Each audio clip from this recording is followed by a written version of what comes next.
الله وبركاته.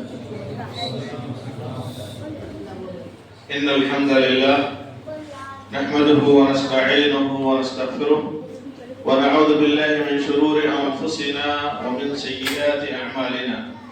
من يهده الله فلا مضل له ومن يضلل فلا هادي له، وأشهد أن لا إله إلا الله وحده لا شريك له، وأشهد أن محمدا عبده ورسوله. أما بعد، فإن خير الحديث كتاب الله، وخير الهدي هدي محمد صلى الله عليه وسلم، وشر الأمور محدثاتها، وكل محدثة بدعة، وكل بدعة ضلالة، وكل ضلالة في النار. أعوذ بالله السميع العليم من الشيطان الرجيم. بسم الله الرحمن الرحيم. يا أيها الذين آمنوا اتقوا الله حق تقاته ولا تموتن إلا وأنتم مسلمون. يا أيها الناس اتقوا ربكم الذي خلقكم من نفس واحدة وخلق منها زوجها وبث منهما رجالا كثيرا ونساء، واتقوا الله الذي تساءلون به والأرحام إن الله كان عليكم رقيبا. يا أيها الذين آمنوا اتقوا الله وقولوا قولا سديدا يصلح لكم أعمالكم ويغفر لكم ذنوبكم، ومن يطع الله ورسوله فقد فاز فوزا عظيما. وقال المولى سبحانه وتعالى: ثم قست قلوبكم من بعد ذلك فهي كالحجارة أو أشد قسوة. وقال: فويل للقاسية قلوبهم من ذكر الله.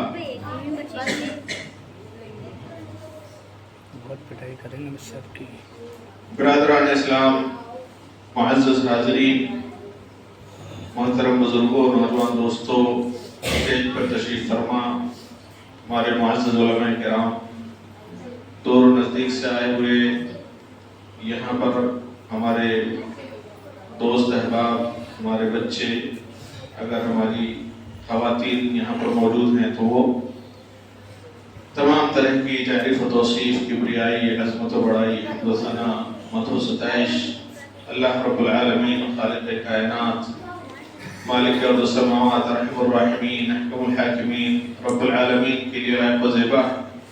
اور اس کے بعد بے شمار درود و سلام نازل ہوں اللہ کے آخری نبی احمد مجتبیٰ، محمد مصطفیٰ، رسول رحمت، محسن انسانیت، امام الانبیاء صلی اللہ علیہ وسلم. اللہم صلی علی محمد وبارک وسلم. محترم حاضرین، گفتگو سے پہلے دو بنیادی باتوں پر تنبیہ کرنا مقصود ہے. صدر اجلاس کوئی تقریر نہیں کرتا ہے بنیادی طور پر، وہ اپنے تاثرات پیش کرتا ہے. جو پیشرو مقررین ہوتے ہیں، جو پہلے تقریریں ہوتی ہیں، ان پہ اپنے تاثرات دیتا ہے. تو یہاں پر ہمارے جو ناظم اجلاس ہیں برادر ایوب صاحب، جو پروگرام رن کر رہے ہیں، چلا رہے ہیں، انہوں نے بہت اچھی باتیں کی ہیں، بہت شاندار نظامت کی ہے. اللہ تعالیٰ زور بیان میں اور اضافہ کرے. میرے تعلق سے انہوں نے جو باتیں کی ہیں وہ بہت زیادہ غلو پر مشتمل ہیں. میں اتنا حق نہیں رکھتا. بنیادی طور پر میں ایک طالب علم ہوں اور آپ کے بیچ میں سے ہوں. منکم وفیکم، آپ ہی میں سے ہوں اور آپ کے بیچ ہوں. تو میں الحمدللہ ایک سلفی عالم ہوں. جامعہ سلفیہ سے میری فراغت ہے. پھر مدینہ یونیورسٹی سے ہم نے وہاں سے فراغت حاصل کی ہے. ہم نے جامعہ ملیہ اسلامیہ سے ماسٹرز کیا ہے، اور ہم امریکہ سے ہم پی ایچ ڈی کر رہے ہیں، ابھی مکمل نہیں ہے. اور ہم انگلینڈ کبھی نہیں گئے، یو کے نہیں گئے، جیسا کہ انہوں نے کہا کہ ہم نے وہاں 2 سال گزارا، نہیں گئے. تو یہ تو میرا مختصر سے تعارف تھا. ہمارے جو نعت خواں تھے حافظ خلیل الرحمان صاحب، جی ہاں، انہوں نے ایک ٹرم استعمال کیا ہے عشق نبی کا. اہل حدیث علماء، سلفی علماء عشق کا لفظ استعمال نہیں کرتے. نہ عشق خدا ہمارے یہاں ہے، نہ عشق نبی ہمارے یہاں ہے. دیکھیے ابن القیم رحمۃ اللہ علیہ نے محبت کے جو درجات بیان کیے ہیں، ان میں 6 درجے پر عشق کو رکھا ہے. ٹھیک ہے. اور عشق لفظ جہاں استعمال ہوتا ہے وہاں پر جسم پانے کی تمنا ہوتی ہے. اس میں عربی زبان کا لفظ ہے. تو یہ لفظ بدنام لفظ ہے. یہ عفیف حب، پاکیزہ محبت کے لیے یہ لفظ کبھی استعمال نہیں ہوا. غیر استعمال کرتے ہیں، خوب زور و شور کے اسٹیج پھاڑ کے استعمال کرتے ہیں وہ. لیکن ہم بہت منہجی لوگ ہیں،